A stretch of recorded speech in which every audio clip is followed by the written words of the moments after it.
कृपया शांति। हरे कृष्णा। तो इसके बाद लास्ट विवाह है भगवान का 8वां। अभी तो और 16,000 भी होंगे। तो 8 में ये शादी के बाद भैया गाना चाहते हैं। इसके बाद आइए 10 मिनट के बाद आपको गाने के लिए हरे कृष्णा ये भजन गाना चाहते हैं। हरे कृष्णा। तो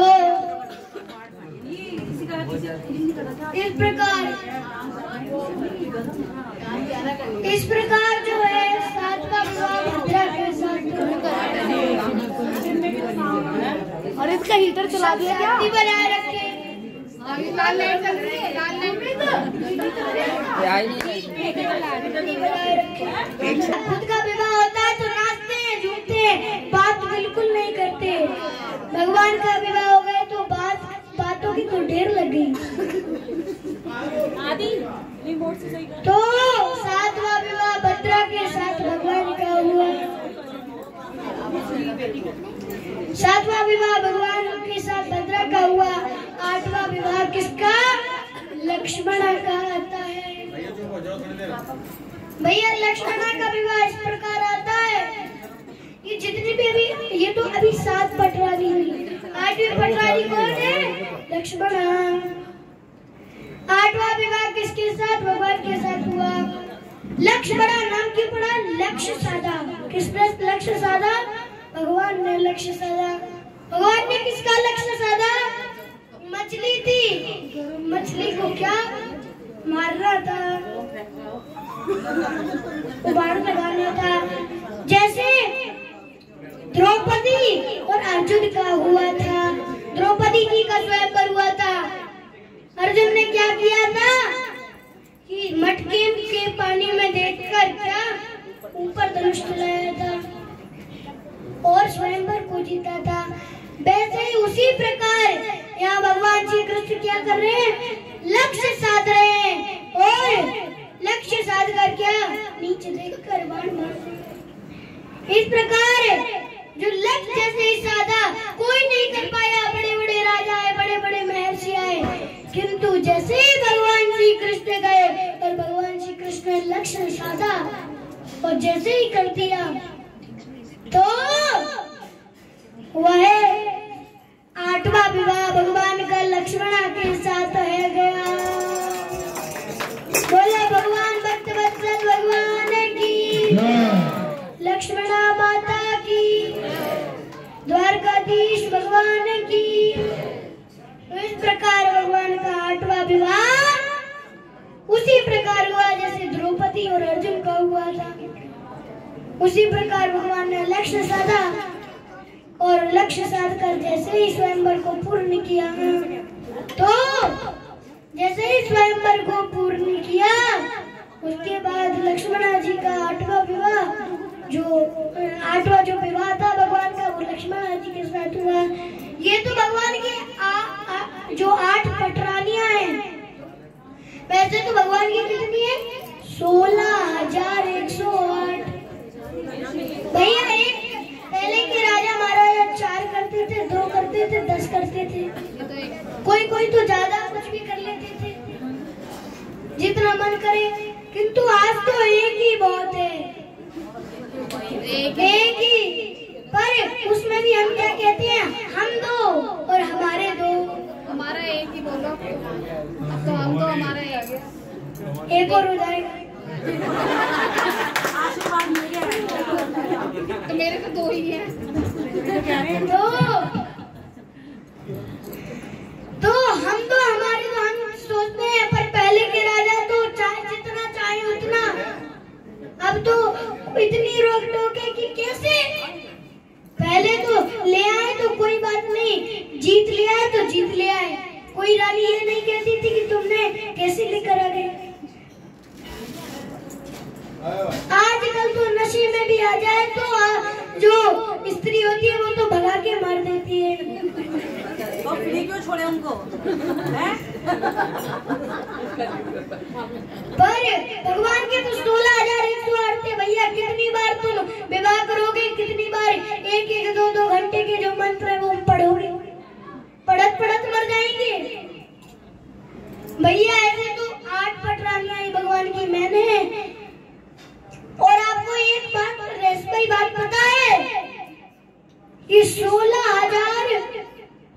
कन्याएं थी, 16,100 जो कन्याएं थी उनका विवाह एक साथ हुआ, एक ही मंडप में। अब भैया इतना मंडप, भैया एक का जब विवाह होता है तो इतना तो मंडप लगाना ही पड़ता है। भैया 16,000 का विवाह हुआ। यहाँ 16 व्यक्ति नहीं बैठे होंगे, वहाँ 16,100 का भगवान के साथ विवाह हुआ। एक दिन क्या हुआ, इसकी कथा इस प्रकार आती है कि एक दिन क्या हुआ कि एक भगवान एक दिन पारिजात वृक्ष का जो पौधा नहीं होता, सॉरी फूल नहीं होता, उस फूल का लेकर आए तो उन्होंने क्या रुक्मणी जी को दे दिया। अब रुक्मणी जी को जैसे ही दे दिया तो जो रुक्मणी जी को दे दिया तो सत्यभामा जी थी वो गुस्सा हो गई कि मतलब आप रुक्मणी जी को ज्यादा प्रेम करते हैं इसलिए आपने रुक्मणी जी को दे दिया, मेरे को नहीं दिया। अब भैया तो गुस्सा हो गई, उदास हो गई। उन्होंने कहा कि ठीक है, भगवान को तो ये लीला करनी थी, अब जो नरकासुर था उसका वध भी करना था, लीला करनी थी भगवान को, तो भौमासुर जो था उसका वध करना था। तो उन्होंने जैसे ही दे दिया तो उन्होंने कहा मेरे को पूरा वृक्ष चाहिए। सत्यभामा ने जैसे ऐसा कहा तो भगवान ने कहा कि जो आपका पुत्र भौमासुर है, नरकासुर ने क्या वरुण देव का छाता और इंद्रदेव के कुंडल ले रखे हैं, इंद्रदेव की माता के जो कुंडल थे वो ले रखे हैं। यदि हम उनको उसको मारकर उसको लौटा दे तो इंद्रदेव हमें पारिजात वृक्ष दे देंगे। ऐसे कहते हैं तो कहती है ठीक है, गरुड़ पर विराजमान होकर चल पड़ते हैं। अब जैसे ही चल पड़ते हैं पहले नरकासुर के पास पहुंचते हैं। भैया नरकासुर के पास गए, नरकासुर के साथ बड़ा महायुद्ध चला, बड़ा युद्ध चला। उसका द्वारपाल कौन था? द्वारपाल था कि नहीं था आप बताइए। हाँ, मुर नाम का द्वारपाल था। पहले द्वारपाल से लड़ाई की, उसके 5 मुख थे। मुर नाम का जो राक्षस था उसके 5 मुख थे, किंतु भगवान का जैसे ही भगवान ने उसका अवतार किया, गोविंदाय नमो नमः, जैसे ही युद्ध किया और उसका अवतार कर दिया, उसका जैसे ही गोविंदाय नमो नमः हो गया, इसलिए भगवान का नाम एक पड़ा मुरारी। भगवान का ये बहुत जगह सुना होगा मुरारी, तो एक नाम भगवान का मुरारी पड़ा। मुर नाम के राक्षस को मारा, और जैसे ही मुर नाम के राक्षस को मारा तो मुरारी भगवान का नाम पड़ा। उसके बाद जैसे ही फिर कौन नरकासुर से जब नरकासुर से युद्ध किया, और नरकासुर के साथ बड़ा भीषण युद्ध चला, वो भी बलशाली था, बढ़िया युद्ध चला। जैसे ही युद्ध चला तो नरकासुर हार गया, परास्त हो गया, और भगवान ने उसका भी क्या कर दिया, गोविंदाय नमो नमः। भैया जैसे ही वो नरकासुर तो ऐसा था, शांति बनाए रखे, नरकासुर तो ऐसा था, क्या करता था कि अलग अलग ग्रामों में से, अलग अलग शहरों में से सुंदर सुंदर जो लड़कियां थी,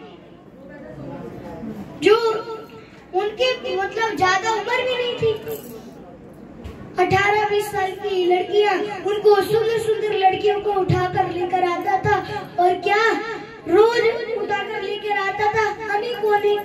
उसने ऐसे इकट्ठा कर करके 16,100 रानियां इकट्ठी कर ली।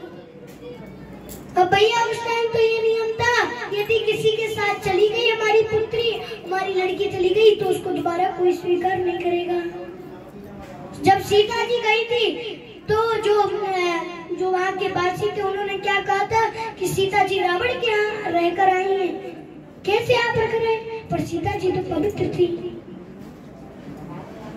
किंतु यहाँ भी वही, यहाँ एक बार चली गई तो फिर नहीं आ सकती, कोई उनको लेगा नहीं। तो उसके बाद भगवान ने भौमासुर का वध किया। नरकासुर और भौमासुर का दूसरा नाम नरकासुर था। अब भौमासुर का जैसे ही भैया वध किया, उसके बाद जो 16,100 रानियां थी। और रानियों ने कहा आपने बद तो कर दिया, अब हमारा तो कोई सहारा ही नहीं, हमारा तो कोई सहारा ही नहीं है। हम यदि जाएंगे वापस तो हमें हमारे घर वाले नहीं रहेंगे, नहीं लेंगे हमको, इसलिए आप अपनी शरण में ले लीजिए हमको। जैसे ही प्रार्थना करते हैं तो भगवान कहते हैं ठीक है मैं तुमको अपनी शरण में लेता हूँ। तो भगवान ने क्या एक साथ 16,100 जो रानियां थी उनका विवाह भगवान से हुआ। इस प्रकार भगवान के 16,100 विवाह हुए। एक का विवाह होता है उसमें तो हम इतना जश्न मनाते, इतनी बड़ी पार्टी बनाते, इतना बड़ा जो शादी का रिंग सेरेमनी बनाते, जो कुछ भी बनाते हैं बड़ी बड़ी बनाते हैं, 1-1 लाख की 2-2 लाख की बड़ी बड़ी पैसों की। अब उनकी तो 16,100 रानियां एक ही मंडप में एक ही साथ भगवान का 16,100 रानियों के साथ विवाह हो गया। और जो भौमासुर थे, भौमासुर के साथ जो भौमासुर के पास जो कुंडल थे किसके, इंद्र की माता के और वरुण देव का छाता जो था वो लेकर गए और क्या उनको लौटा दिए। उनके जैसे ही कुंडल लौटा दिए तो और उन्होंने कहा कि आप पारिजात वृक्ष दे सकते हैं, तो उन्होंने क्या पारिजात वृक्ष दिया। और सत्यभामा जो थी, सत्यभामा गई इस प्रकार आई और अपने जो पारिजात वृक्ष था अपने आंगन में लगा लिया। तो इस प्रकार ये कथा आती है, पर विस्तार से तो अभी सुन नहीं सकते, ये तो शॉर्ट फॉर्म में सुना थी, पर विस्तार से यदि आप सुनेंगे तो सूत गोस्वामी भी हमें बताते हैं, सुखदेव गोस्वामी भी बताते हैं, सूत गोस्वामी बड़े बड़े आचार्य बताते हैं कि यदि मैं श्रीमद् भागवतम को अच्छे से सुनाऊंगा तो मैं 1-1, 2-2 साल में भी श्रीमद् भागवतम को विस्तार पूर्ण बता नहीं पाऊंगा। इस प्रकार बताते हैं। अब 16,100 रानियों का विवाह तो हो गया भैया, हमने जश्न तो मनाई, हमको भी जश्न मनाना पड़ेगा। तो चलिए हम कीर्तन करते हैं, जब सब कीर्तन करते हैं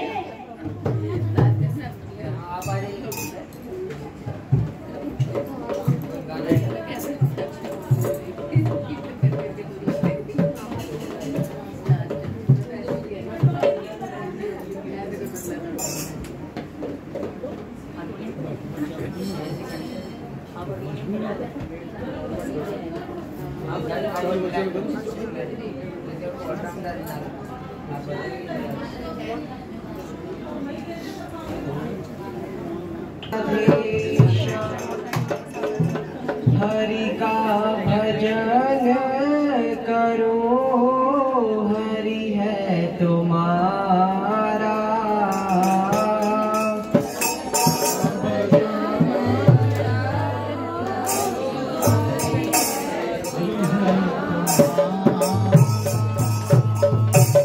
हरि का भजन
बहुत सुंदर। हरि हरि बोल।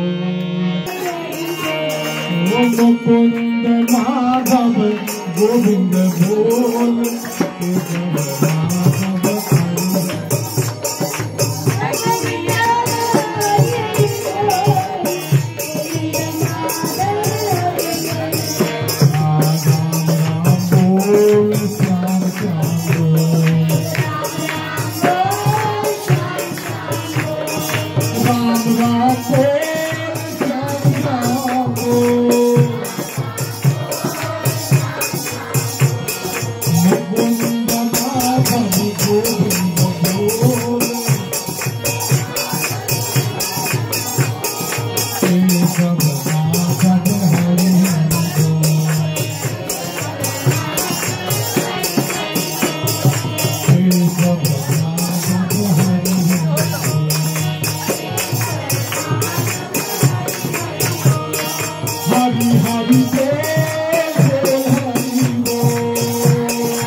नहीं चित्र लगाना चरित सुना वो सावरी सूरत जाने का लखी मोहक मूरत होता नहीं जिस तरीकत ने इमली ना छठी जिस तरीकत ने इमली ना छठी वो स्वाद सुधा पहचाने ही ज्ञान जिसने कभी प्रेम किया ही नहीं जिसने कभी प्रेम किया ही नहीं वो प्रेम भाव को जाने ही ज्ञान वो प्रेम भाव को जाने ही जानो भक्ति भाव को जानो हरि हरि बोल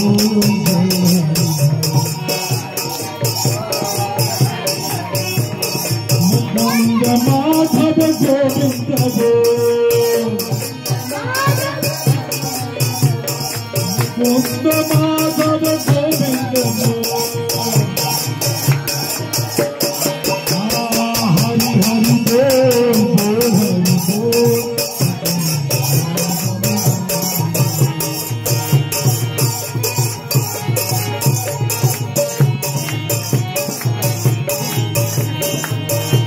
राधे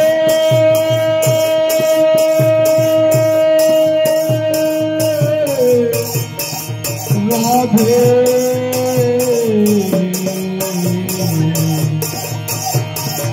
बन जाऊं सदा कि लाल में एक बिने सुनिए निकले गलन में आइए और आइए तो चलिए छुपके कहीं बंसी बजाइए जोश में गाइए हरे कृष्णा कृष्णा कृष्णा हरे हरे राम राम राम हरे हरे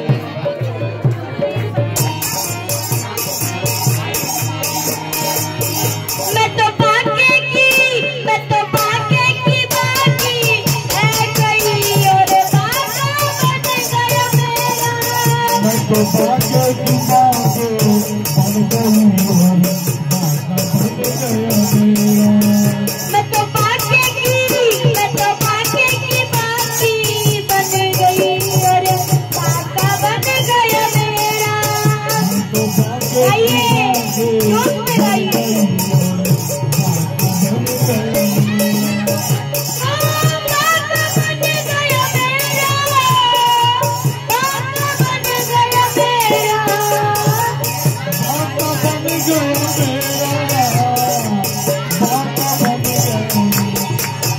मैं तो भाग्य की बाती है गई और काका बन गया मेरा।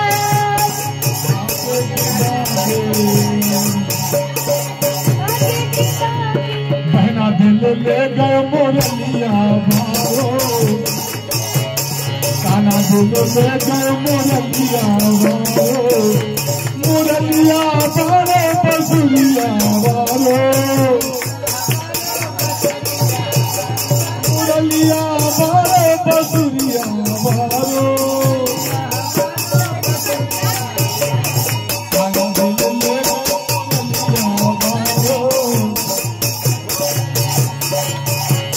सबको नाचना है, नाचने के लिए तैयार है। मेरे बाके बिहार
16,000 सुनिए, सभी सुन लीजिए, कोई बातें ना कीजिए।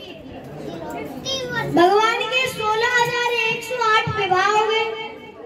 अब 16,108 पत्नियां हैं उनकी, तो उनके एक पत्नी से अगर एक 10 पुत्र लगाओगे तो कितने हुए? 1,61,080 पुत्र हुए। केवल पुत्र हुए तो 1,61,000 बताए गए हैं। 1,61,000 भगवान के पुत्र हुए। तो और इस प्रकार जब बेटे के बेटे होंगे भैया, तो ऐसे तो कितनी संख्या हो गई भगवान के परिवार की, बनाते गए पुत्र के वैसी संख्या बढ़ी तो भगवान के कितने 56 करोड़ लोग हो गए भगवान के परिवार में। हमारे में तो 1 अरब है, भारत में 1 अरब होंगे और ज्यादा ही होंगे, पर आधी संख्या तो भगवान के पुत्र ही होंगे। आप बता सकते हैं कि भारत में 1 करोड़ 130 करोड़ 130 करोड़। ये तो रजिस्टर्ड है, बिना रजिस्टर्ड का तो पता ही नहीं है। ये तो रजिस्टर्ड की काउंटिंग बता रहे, बिना रजिस्टर्ड वाले तो पता ही नहीं कितने हैं। हाँ, ऐसे तो हम बता ही नहीं सकते। वैसे तो एक पुत्री भी 16,108 जो रानियां थी उनसे एक पुत्री भी हुई थी। अब समझो कितने सारे पुत्र, और भगवान के परिवार में हो गए 56 करोड़। हमारे में तो 56 आदमी भी नहीं होंगे हमारे परिवार में। 4-5 आदमी से बढ़िया फैमिली बनती है आजकल के युग में। तो पहले युग में भगवान की तो भैया फैमिली हो गई 56 करोड़, हम गिन ही नहीं सकते। हजारों लाखों में संख्या, करोड़ों में संख्या। तो इस प्रकार ये जो भगवान के जो 8 जो पटरानियों के जो विवाह थे बहुत मनोरंजन से हुए। वैसे तो बहुत सारे विवाह हुए हैं भगवान के, पर जो 8 जो मेन विवाह है भगवान के, पहला विवाह कौन सा है? रुक्मिणी जी का है। तो पहला विवाह किसका है? रुक्मिणी जी का है। तो रुक्मिणी जी थी वो कौन थी? भगवान भीष्मक सुताम रुक्मिणी रुचिराननाम राक्षसेन विदानेन उपये मुनिति श्रुतम्।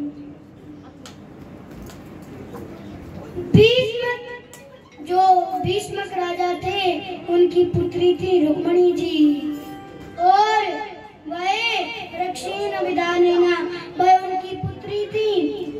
किंतु उनके पुत्र किसके हैं? उनके जो पिताजी थे वो किसके साथ? द्वारकाधीश कृष्ण के साथ विवाह करना चाहते थे, किंतु उसका जो भाई था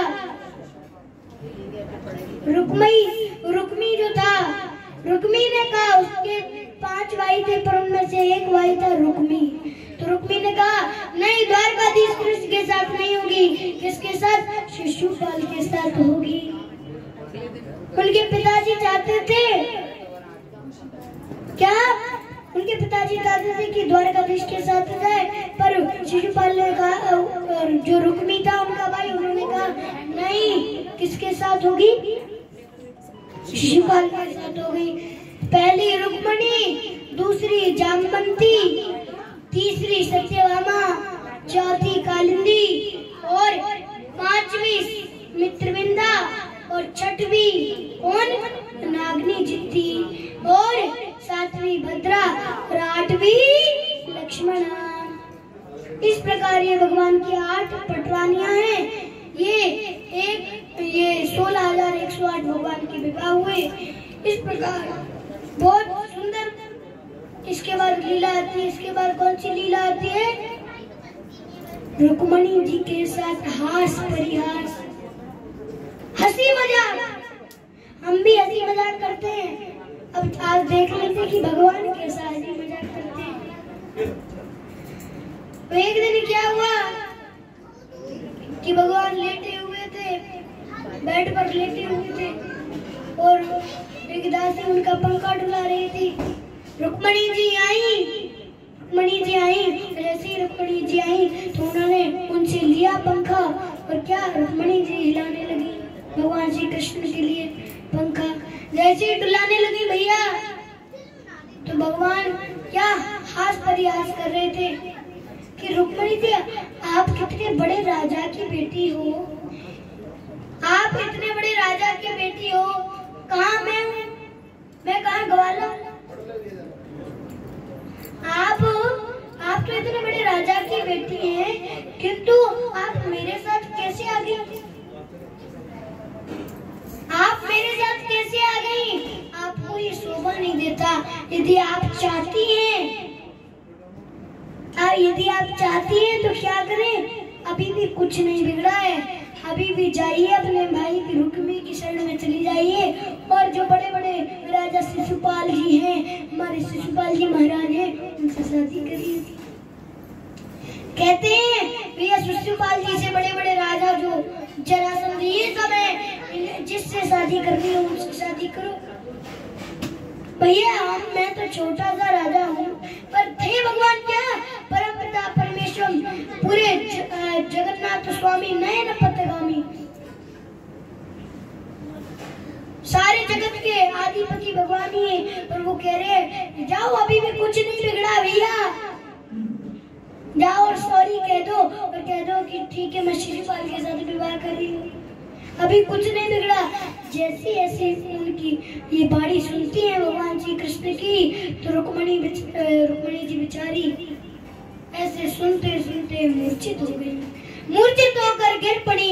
अब भैया जैसे ही मूर्छित होकर गिर पड़ी तो भगवान श्री कृष्ण ने उनको उठाया, उनके ऊपर पानी छिड़का, उन्होंने कहा अरे आप तो बस छोटी सी बात में हास परिभास में आप तो ऐसे मूर्छित ही हो गए, आपने तो सत्य समझ लिया इसको, हंसी मजाक में आपने इसको सत्य समझ लिया। अब भगवान ने कहा कि यदि असली में हो जाए तो फिर क्या करती? फिर तो आपका पता ही नहीं चलता कि क्या हो गया। तो रुक्मणी जी तो मूर्छित हो गई थी, तो भगवान ने कहा मैं तो हंसी मजाक कर रहा था कि आपका अनुभव देख रहा था, वैसे ही हंसी मजाक कर रहा था। इस प्रकार रुक्मणी जी का हास परिहास होता है। अब समय भी बहुत कम है हमारे पास, तो इस प्रकार इनके बाद एक राजा नृग की कथा आती है। राजा नृग की कथा इस प्रकार आती है कि राजा नृग होते हैं, वो बड़े दानवीर होते हैं, बड़े दानवीर, बड़े दानी, यज्ञी, तपस्या, ये पूरे डिस्टेंस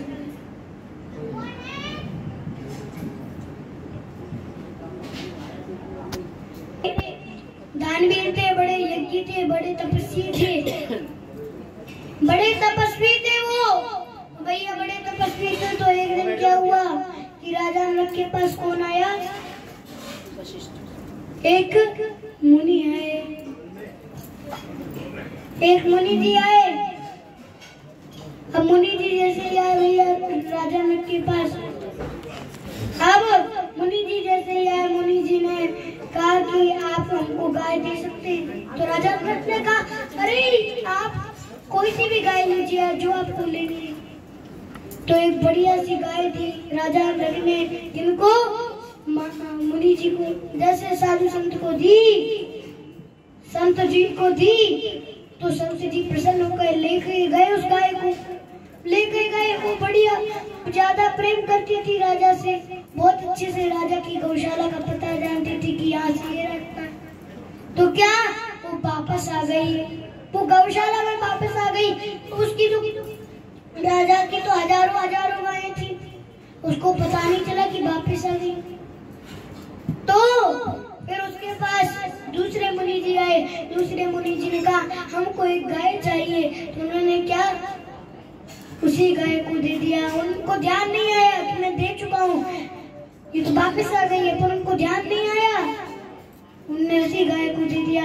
अब वह साधु जी दूसरी वाले थे, तो वह लेकर गए, वह गाय को ले जा रहे थे, तो बीच में कौन मिल गए? पहले वाले मुनि मिल गए जो उस गाय को लेकर गए थे। तो उन्होंने कहा कि ये तो मेरी गाय है, मैं राजा नृत्य के यहाँ से लेकर आया था, ये वापस चली गई। तो उन्होंने कहा नहीं, अब उन्होंने मेरे को दी है। तो दोनों गए, तो जैसे ही दोनों गए भैया पहुंचे वहाँ राजा नृत्य के पास और कहा कि आपने ऐसा किया, ऐसे आ गई और आपने इनको दे दी। कहा कि ये तो उनकी गाय थी, पहले मैंने दे दी थी। अब आप उस गाय को भूल जाइए, आप इनमें से अच्छी 100 गायें छांट लीजिए, हट्टी कट्टी जो गायें हैं उनको छांट लीजिए। वैसे कहते हैं, तो वो कहते हैं नहीं, मेरे को तो यही गाय चाहिए जो ये आपने दे दी है। उन्होंने कहा, तो दूसरे मुनि ने कहा नहीं है, आपने अब दे दी है तो ये मेरी ही हुई गाय।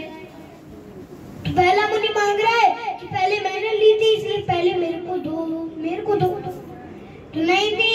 उन्होंने कहा कि कृपया अब मुनि जी ने जो साधु जी हैं उन्होंने ले लिया, आप कोई और सी गाय छांट लीजिए।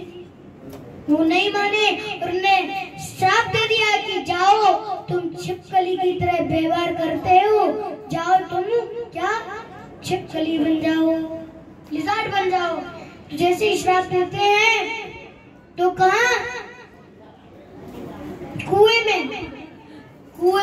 वो चले जाते हैं। इतनी बड़ी वो बड़ी मछली थी, वो सॉरी बड़ी छिपकली थी। तो एक दिन क्या हुआ कि भगवान श्री कृष्ण थे, भगवान श्री कृष्ण अपने ग्वाल वालों के साथ खेलते थे।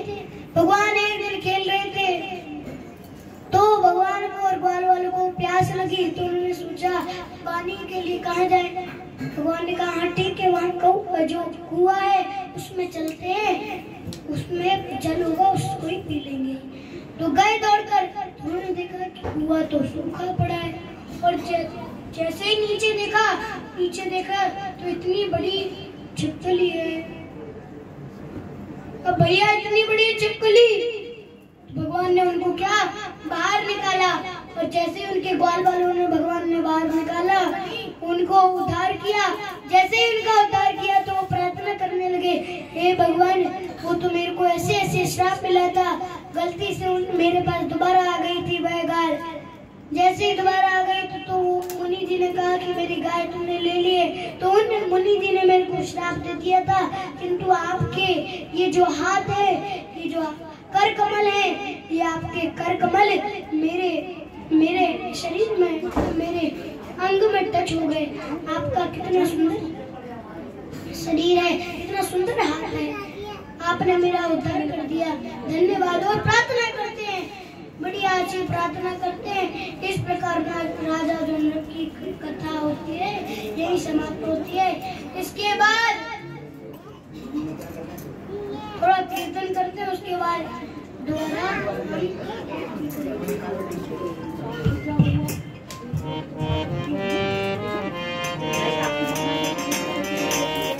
गोपाल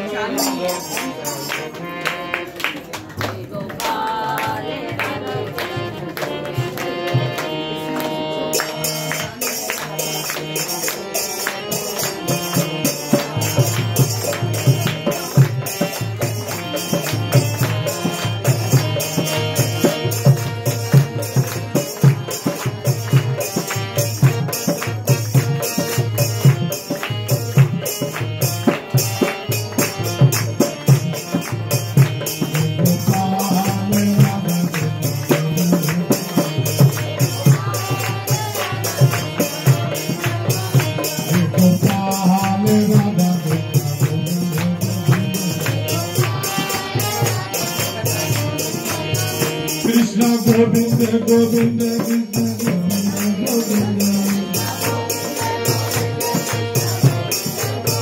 कृष्ण गोविंद गोविंद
तो ये जो राजा नरक की कथा आती है, इससे हमें ये शिक्षा लेनी चाहिए।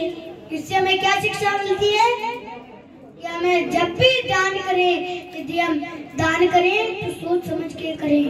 और जो दान होता है ना, उसको हमें कभी त्यागना नहीं चाहिए, क्योंकि भगवत गीता के 18वें अध्याय के 3रे श्लोक में बताते हैं, त्याज्यं दोषवदे त्वयि कर्म प्राहु मनीषिणा यज्ञदान तपा कर्म न त्याज्यम् इति चापरे।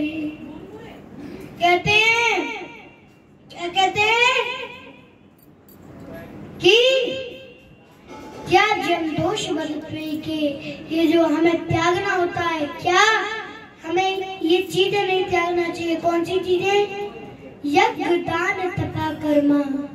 यज्ञ और दान। अब भैया कभी गलती हो गई तो ये मत सोचो भैया दान में गलती हो गई है इसलिए आज के बाद मैं दान नहीं करूंगा, ऐसा नहीं सोचना। दान करो, सोच समझ कर करो। जैसे क्या पूरा ध्यान रखो कि काम मैंने क्या ध्यान किया, पूरा ध्यान रखो। जब ध्यान रखोगे तब त्रुटि नहीं होगी, जब त्रुटि नहीं होगी तो आप इस अपराधों से बचे रहोगे। और बताते हैं भगवान श्री, अब ये तो कुछ मुनि तो कहते हैं कि मतलब यज्ञ जो तपस्या यज्ञ दान है इसको त्याग दो, इसी को त्याग कहते हैं, इसी को संन्यास कहते हैं। अब कुछ लोग होते हैं वो कहते हैं कि जो ये यज्ञ दान तप है इसको, ये कर्मों को हमें कभी नहीं त्यागना चाहिए। भगवान कहते हैं कि ये दो व्यक्ति बड़े बड़े विद्वान कहते हैं, अब मेरा निर्णय सुनो। भगवान कहते हैं कि यज्ञ दान तपा कर्म न त्याज्यम् इति चापरे। यज्ञ दान तपा कर्म न त्याज्यं कार्यमेतत् यज्ञो दानं तपश्चैव पापावानि मनीषिणाम्। यज्ञ दान तपा कर्म, जो यज्ञ होता है, दान होता है, तप होता है, ये जो सारे कर्म होते हैं, यज्ञ दान तपा कर्म न त्याज्यं कार्यमेतत्, ये जो हमारे कर्म है इनको हमें कभी नहीं त्यागना चाहिए। न त्याज्यं कार्यमेतत् यज्ञो दानं तपश्चैव। यज्ञ और जो हमारे यज्ञ तपस्या ये क्यों नहीं त्यागना चाहिए? क्योंकि पापावानि मनीषिणाम्, इससे बड़े बड़े जो लोग हैं, बड़े बड़े जो महर्षि है, बड़े बड़े जो मुनि हैं, इसी से क्या होते हैं?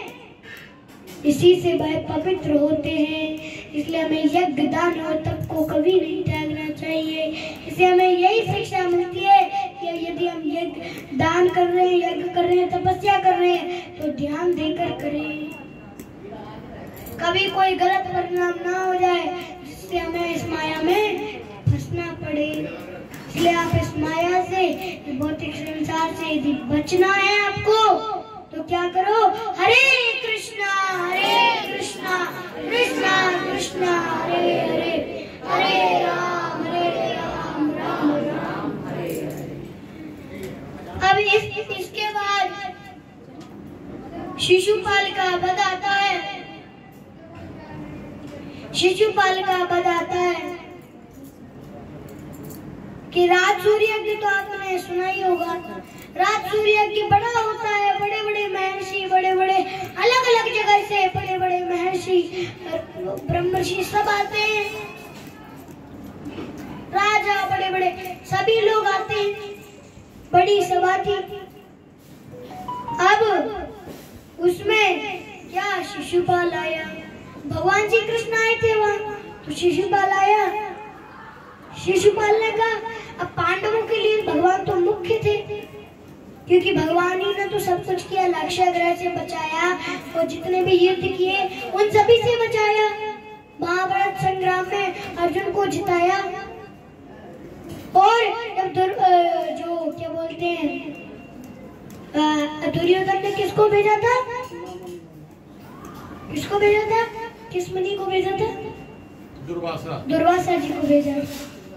दुर्वासा जी 10,000 शिष्यों के साथ चले गए थे और उन्होंने कहा कि हमारे लिए भोजन बनाइए। तो भगवान उनकी रक्षा करने के लिए गए, उनका जो भोजन का पात्र था उसमें से एक चावल लिया, एक चावल जैसे लिया तो भगवान को क्या डकार आ गई। तो अब दुर्वासा के जो शिष्य थे उन्होंने कहा गुरुजी हमारा तो पेट भर गया, हमारा खाने का मन ही नहीं हो रहा। अब भैया उनने तो कहा था कि स्नान कर कर हमारे, दुर्वासा जी ने भी कहा हमारा तो ओवरफ्लो हो रहा है। और दुर्वासा जी ने कहा हमारा भी ओवरफ्लो हो रहा है। इतने में क्या भीम जी निकल पड़े, भीम जी बुलाने के लिए। दुर्वासा जी आप कहाँ हैं, आपके शिष्य कहाँ हैं। अब जैसे ही आवाज लगाई भैया भीम की आवाज निकली, भैया शिष्य का तो नाम ही नहीं ले पाए। इतने में तो दुर्वासा जी मुनि और उनके 10,000 शिष्य तो भाग चले। अरे भैया भाग गए भैया, यदि पकड़ लिया तो हमें खिलाने में डाल देंगे, और ये एक बार खिलाने में डाल दिया, ओवरफ्लो कर दिया तो वहीं बैठे के बैठे रह जाएंगे, उठना फिर मुश्किल हो जाएगा। अब भैया जैसे ही ऐसे कहते हैं तो भाग चले भैया। अरे भैया हमारा भी ओवरफ्लो वैसे ही हो रहा है, और ओवरफ्लो ओवरफ्लो हो गया तो क्या हो जाएगा। तो वो तो भाग गए। और इस प्रकार भगवान ने ही सबकी रक्षा की। तो भगवान तो पांडवों के लिए मुख्य थे। तो राज सूर्य के चल रहा था युधिष्ठिर महाराज का, तो उसमें भगवान आए थे, भगवान मुख्य थे उसमें। तो शिशुपाल आता है और कहता है अरे क्या, वो जो उनकी शिशुपाल की जो बुआ थी, जो भगवान की बुआ लगती थी, तो बुआ उनकी बुआ जी ने कहा कि आप जब तक मेरे पुत्र को मत मारना जब तक वो 100 गाली ना दे। पर कभी 90 गाली तक आता, 91 गाली तक आता, 93 तक आता, 100 तक जा ही नहीं पाता। अब भैया राज सूर्य में आया तो कहा अरे इस ग्वाला को दे रही हो, इसी जो गाय चलाता है ग्वाला, इसको दे रही हो तुम बाप। राज सूर्य यज्ञ में इसको मुख्य बना रही हो, ये कंपनी को बना रही हो, इस थलिए को बना रही हो। ऐसे जब 100 गाली उसने दे दी, जैसे वो 101 गाली बोल नहीं पाया, इतने में भगवान श्री कृष्ण ने अपना चक्र ले लिया। जैसे ही चक्र लिया उसके भेजा, इतने में उसका क्या गोविंदाय नमो नमः। इस प्रकार भगवान श्री कृष्ण ने शिशुपाल का वध किया। और इस प्रकार ये कथा बहुत विस्तार से, तो हम तो शॉर्टकट में इसका श्रवण करते जा रहे हैं। तो इस प्रकार जो दंत वक्र होते हैं और विदुरथ होते हैं, और रोमहर्षण का भी वध ऐसे ही हुआ था, इसी प्रकार वध हुआ था। तो अब आ गई है हमारी कौन सी लीला, मेन लीला सुदामा चरित्र। सुदामा जी की सुदामा जी की तरह कौन कौन भक्ति करता है? हाथ ऊपर करिए। कोई नहीं करता। सुदामा जी गरीब थे कि नहीं थे? बताइए। नहीं। कौन कहता है कि सुदामा जी गरीब थे? कहीं सुदामा जी को गरीब कहाँ लिखा है कि सुदामा जी गरीब है? सुदामा जी सबसे बड़े अमीर थे, क्योंकि उनके पास क्या था? भगवान का नाम था, भगवान का कीर्तन था, भगवान का जप संकीर्तन था।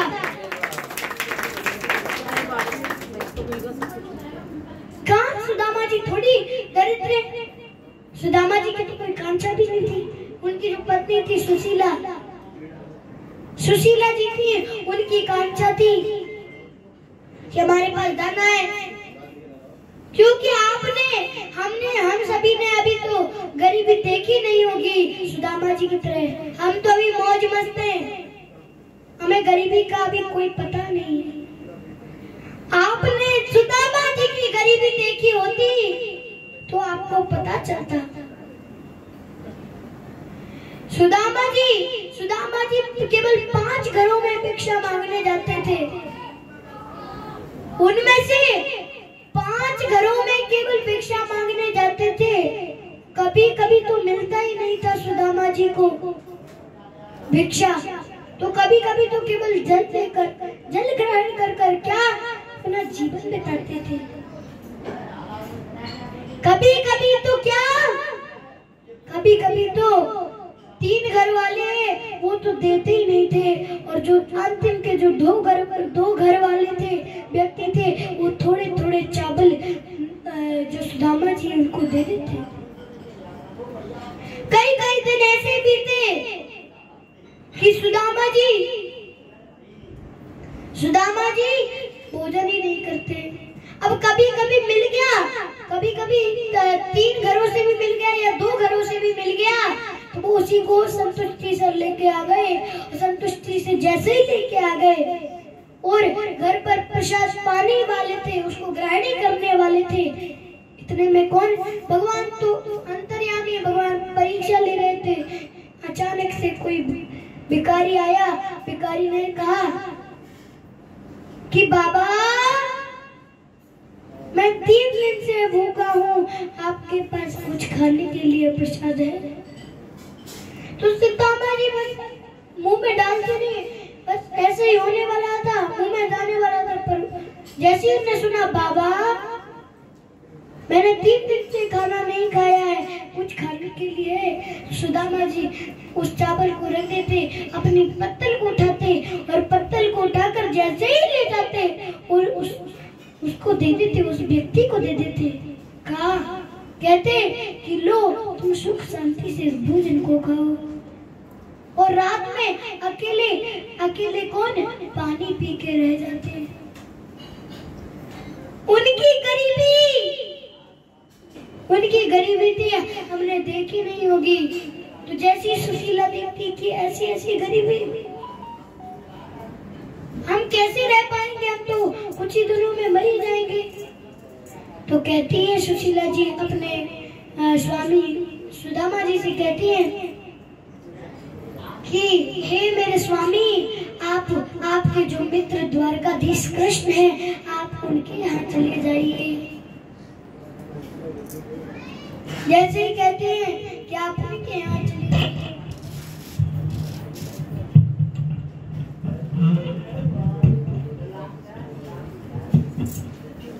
तो क्या कहती हैं कि आप कहाँ चले जाइए? द्वारकाधीश कृष्ण के पास चले जाइए। पर सुदामा जी कह रहे हैं मैं कैसे जाऊं?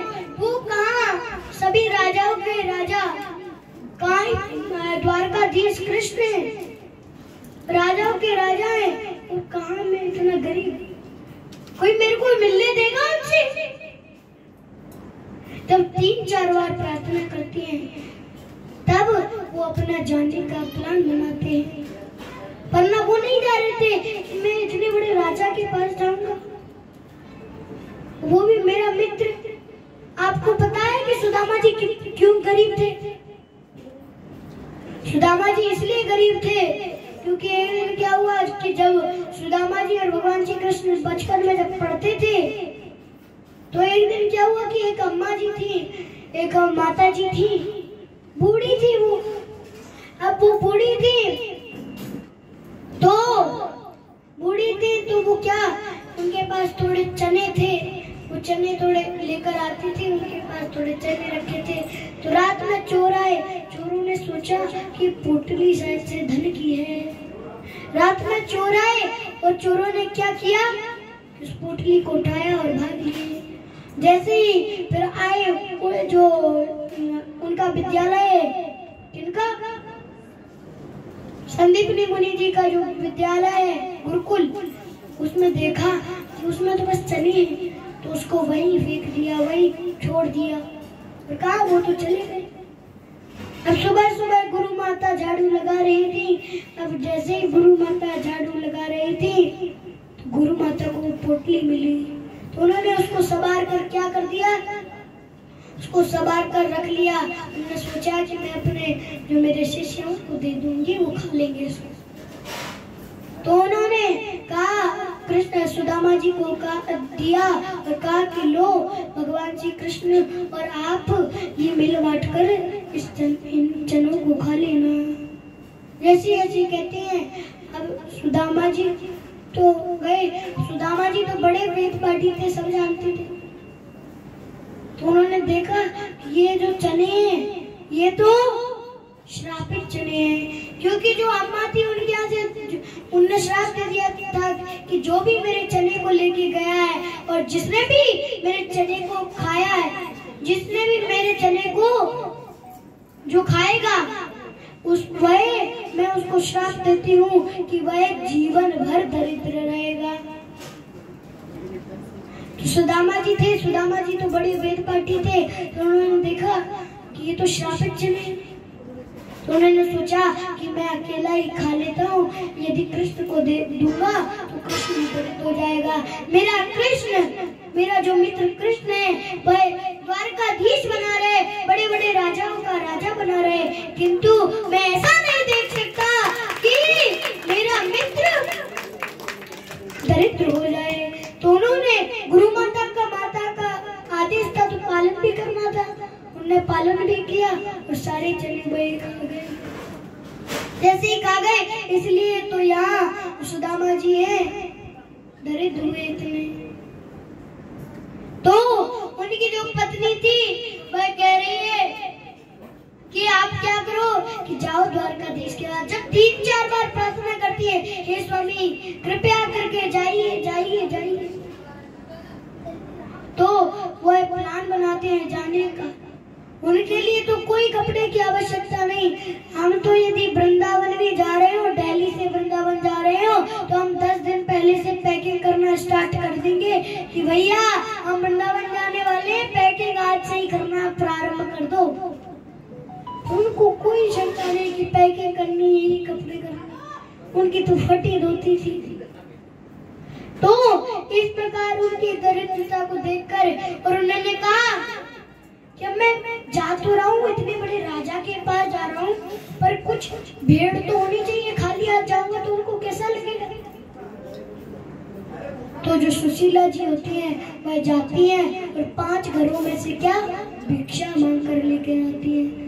5 घरों वाले चावल देते, वो भी अच्छे चावल नहीं, टूटे हुए चावल, अलग अलग प्रकार के चावल होते हैं।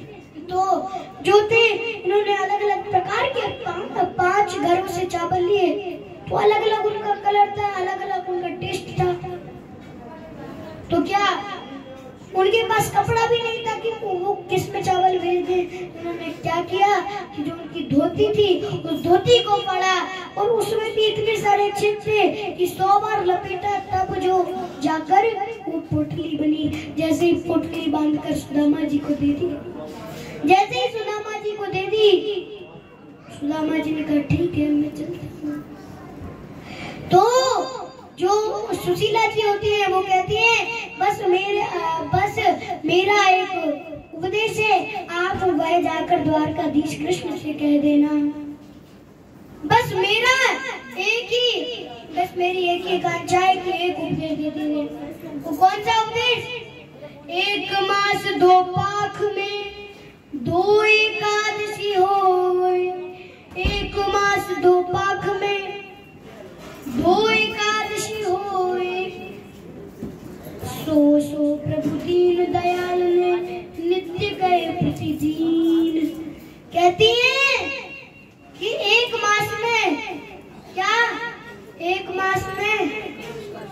मास में दो पाक में, सॉरी एक मास दो पाक में, एक महीने में दो एकादशी होती है, दो से ज्यादा नहीं होती, दो से ज्यादा एकादशी नहीं होती एक महीने में, दो एकादशी नहीं होती। पर भगवान ने ऐसी कृपा करी है कि हमें तो प्रतिदिन एकादशी करनी पड़ रही है।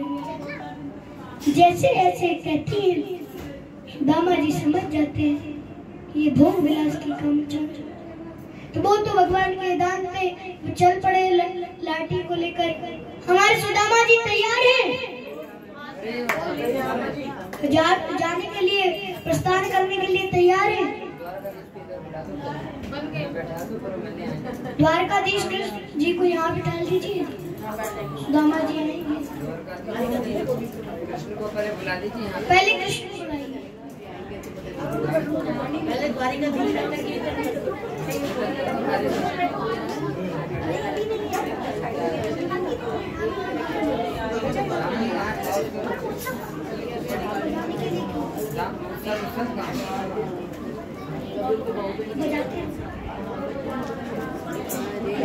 सुदामा जी आइए, इतने लेट भी मत हो जाइए सुदामा जी। हरे हरे हरे राम हरे राम राम राम हरे हरे हरे कृष्णा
द्वारपाल जी को बुलाइए। द्वारपाल कहाँ है? द्वारपाल जी को यहाँ खड़ा कर दीजिए सामने।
कृष्ण हरे कृष्ण हरे हरे। तो इस प्रकार जो सुदामा जी है, सुदामा जी आ रहे हैं। हरे कृष्ण सुदामा जी चल रहे हैं। अरे नहीं, पहले कथा सुना। सुदामा जी चल रहे हैं। अब सुदामा जी करते हैं, बीच में भगवान मिले। बीच में सुदामा जी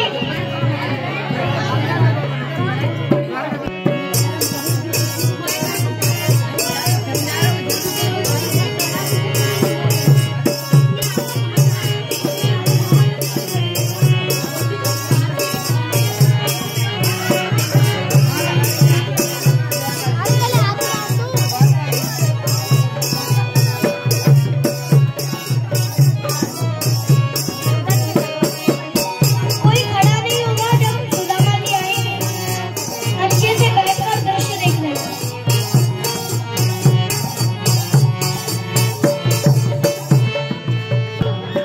बड़े दुख की बात है, सुदामा जी चल रहे हैं बिना चरण साधुता के चलते जा रहे हैं। सुदामा जी नंदी के साथ और बीच में बहुत धूप पड़ रही है, बहुत सारे कांटे चुभ रहे हैं।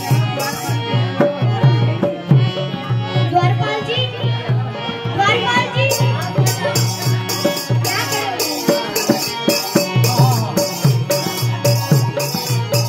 अब उनके पाँव में बहुत सारे कांटे चुभ रहे हैं। वो दुखदायी सारे बहुत सारे कांटे चुभ रहे हैं। वो चल रहे हैं, बहुत धूप पड़ रही है, वो बार-बार मूर्छित हो जा रहे हैं। बीच में भगवान मिलते हैं।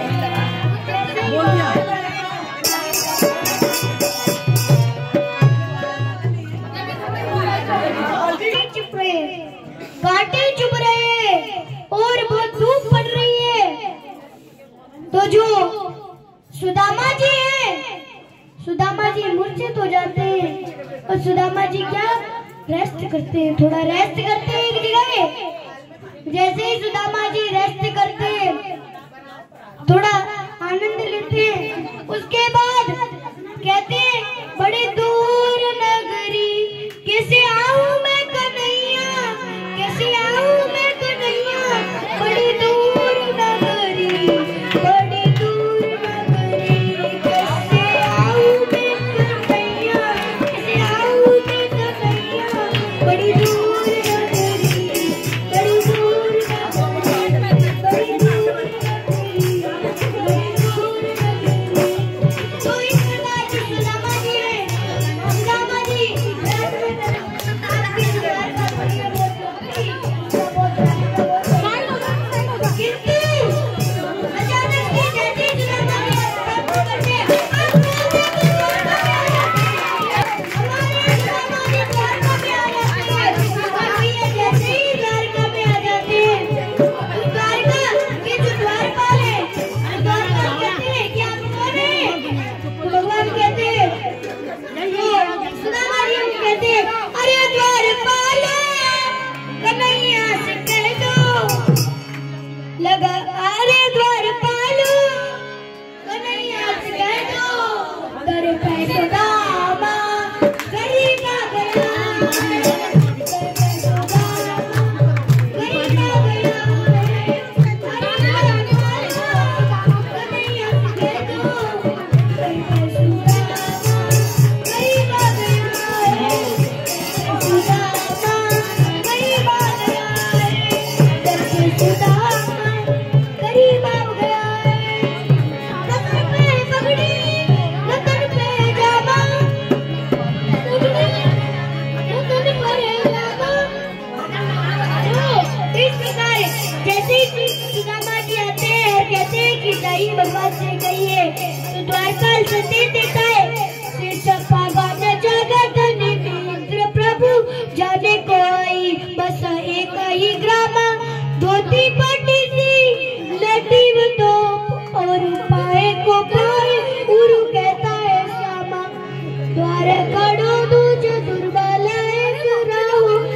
की शोभा सोदा पीरामा पूछा था दीन दयाल को धाम बतावत अपनो दामा।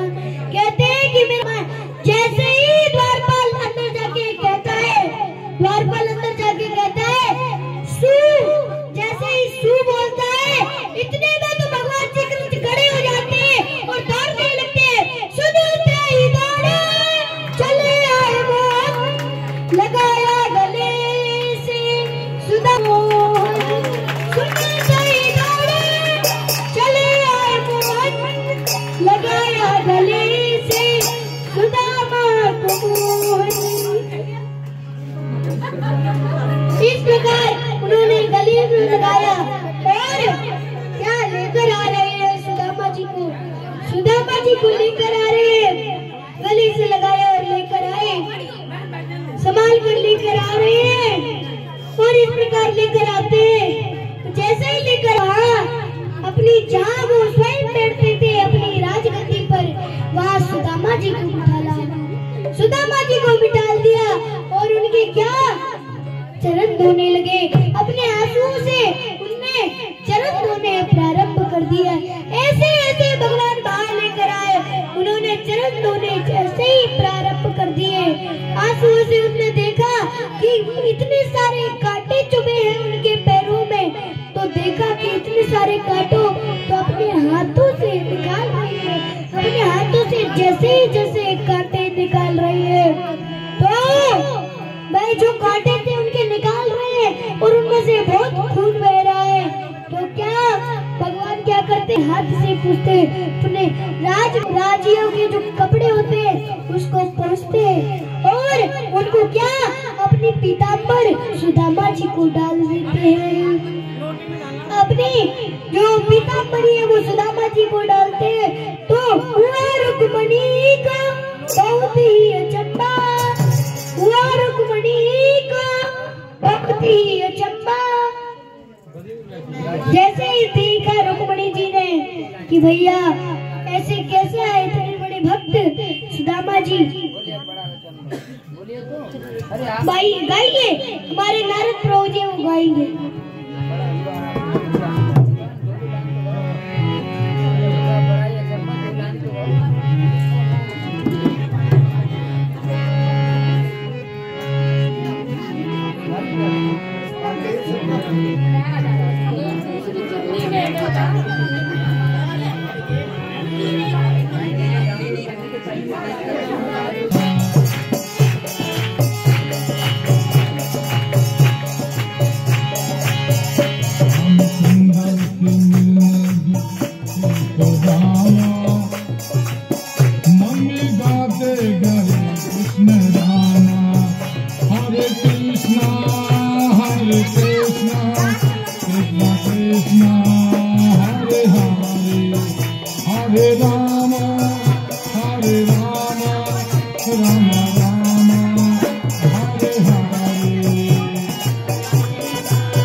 भैया सत्कार किया, सब कुछ किया। अब उनको ऐसी खीर खिलाई भैया कि हमने जीवन में नहीं खाई होगी। ऐसी खीर खिलाई कि भैया जो भाभी जी थी वो तो शक्कर डालना ही भूल गई, बिना शक्कर की दे दी भैया, खीर जैसी खिलाई, 56 भोग जैसी से खिलाए तो सुदामा जी उसको टेस्टी टेस्टी समझ रहे हैं। उसमें चीनी भी नहीं मिलाई, फिर भी वो इतना आनंद से खा रहे हैं उसको कि जैसे अमृत हो। ऐसे उस 56 भोग को आनंद से ऐसा खिलाया कि सुदामा जी को मंद मुग्ध कर दिया। और फिर जो सुदामा जी लेके आए थे पोटली, अब यहाँ छुपाए थे अपनी बाहें में छुपाए थे, तो भाभी ने कुछ तो भेजा है। अरे बताइए, भाभी ने कुछ तो भेजा होगा। अरे नहीं, उन्होंने कुछ नहीं भेजा। तो पर भगवान ने क्या किया, भगवान को दिख गई पोटली, उनने छुड़ा ली। भैया जैसे ही छुड़ा ली तो उस पोटली को खोला। अब भैया जैसे ही उस पोटली को खोला तो उसमें देखा कि बहुत सारे टूटे टूटे अलग अलग तरीके के चावल हैं। अलग अलग तरीके के चावल उन्होंने जैसे ही देखा तो उन्होंने क्या, पहली मुट्ठी अपने मुंह में डाली। अब पहली मुट्ठी डाल ली, उसके बाद भगवान ने क्या, दूसरी मुट्ठी ली। अब दूसरी मुट्ठी ली और दूसरी मुट्ठी मुंह में डाल ली। तो अचानक से क्या हुआ कि यदि तीनों मुट्ठी खा लेते तो वो तो तीनों लोग दे देते। पहले जो मुट्ठी खाई थी उसमें तो ऐश्वर्य दिया था, दान दिया था, और दूसरी में क्या दिया था, भगवान की सेवा, भगवान का कीर्तन, भगवान का जप संकीर्तन दिया था, भगवान की हरि नाम की उपदेश दिया था। ठीक है। और जैसे ही दूसरी मुट्ठी खा ली, अब तीसरी मुट्ठी खाने वाले थे। दूसरी मुट्ठी में ऐसे तो 2 लोग प्रदान कर दिए, अब तीसरा लोग, भगवान के पास तो 3 लोग थे। रुक्मणी जी अचानक आई और उन्होंने कहा, अब आप ही खाते रहेंगे कि हमको भी भाभी जी का प्रसाद खाने देंगे? तो उन्होंने हाथ पकड़ लिया और क्या, उसको उन्होंने खा लिया। उनने उसका आनंद लिया और कहा, क्योंकि यदि तीनों लोग देते तो फिर भगवान तो भक्त वत्सल है, हाँ भक्त पराधीन है, भगवान तो भक्त के अधीन है। तो वो क्या, सुदामा जी को उन्होंने 2 लोग दिए। अब जैसे उनको अच्छे अच्छे वस्त्र प्रदान किए और पहनाकर अपनी पीतांबरा पहना दी, और अपनी पीतांबरा जैसे ही पहना दी तो जो पीतांबरा है उसी प्रकार हमारे सामने दृश्य चल रहा है, तो उनने अपने पीतांबरा पहना दी उनको। और जैसे ही उनने अपने पीतांबरा पहना दी और उनका बड़ा सत्कार किया, उनने स्वागत किया, उनने कहा, धन्य हूँ मैं प्रभु, धन्य हूँ। सुदामा जी ने कहा, धन्य हूँ मैं प्रभु, धन्य हूँ कि आपके दर्शन हुए, आप द्वारकाधीश कृष्ण के दर्शन हुए। बोलो भगवान द्वारकाधीश कृष्ण भगवान की, सुदामा जी भक्त की। इस प्रकार जो सुदामा जी थे उन्होंने उनको प्रणाम किया और गले लगा लिया, पर भगवान ने प्रणाम नहीं करने दिया और गले लगा लिया, क्योंकि वो तो परम मित्र थे। परम मित्र के भाव से गले लगा लिया। और इसके बाद सुदामा जी ने कहा, हम चलते हैं, अब हमारा काम हो गया, हम आपके दर्शन करने के लिए आए थे। सुदामा जी वापस चले। भैया अब पहुंचे, कहाँ पहुंचे, अपने अंदर की बात थी जो उनने कहा था, क्या बोलते, सुशीला जी ने कहा था कि आप घर प्रदान कीजिए, मैं तो इतना दरिद्र हूँ। तो वो बोले नहीं और निकल गए।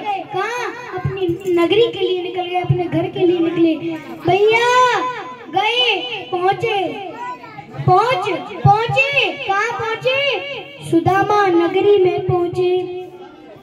सुदामा नगरी, वहाँ बड़े बड़े राजमहल, बड़े बड़े महल, जैसे माता जी का घर है, हमारी मीनाक्षी माता जी और मुन्नी माता जी और सपना माता जी और सलोनी माता जी का जैसा घर है, ऐसे उससे भी सुंदर सुंदर बड़े बड़े भगवान के, जो उनके सुदामा नगरी में बड़े बड़े घर बने। और जो सुदामा जी का घर था वो तो ऐसा चमक गया। भैया सुदामा जी देख रहे हैं कि हमारी कुटिया कहाँ उखाड़ दी, उनने हमारी कुटिया कहाँ उखाड़ दी, और ये कितने सारे राजमहल कहाँ बन गए। भैया जैसे देखा, और सुशीला जो थी पतली थी और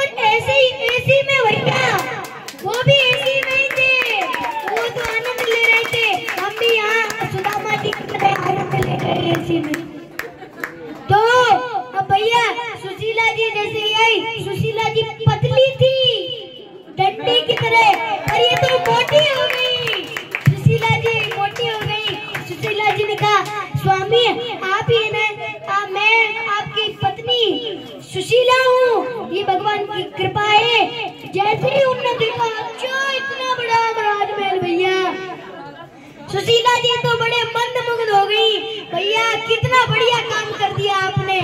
आज सुदामा जी को हाथ पकड़ कर लेके गई, सुदामा जी को हाथ पकड़ कर लेके गई भैया अपने राजमहल में जाते पकड़ कर लेके गई। राजमहल में देखे उनके पुत्र थे, उनके पुत्र पतले थे, पर आज देखा वो इतने मोटे हो गए, देख देख के अचंभित हो गए। अब बेचारे आए, सुदामा जी आए, सुदामा जी को बिठाला उन्होंने, सुदामा जी को बिठाला, उनका बढ़िया सत्कार किया, बढ़िया स्वागत किया। इस प्रकार इस प्रकार इसका समापन होता है। तो चलिए हम थोड़ा कीर्तन करते हैं, फिर दोबारा हम क्या करेंगे, भगवान का जो कृष्ण कथा उनका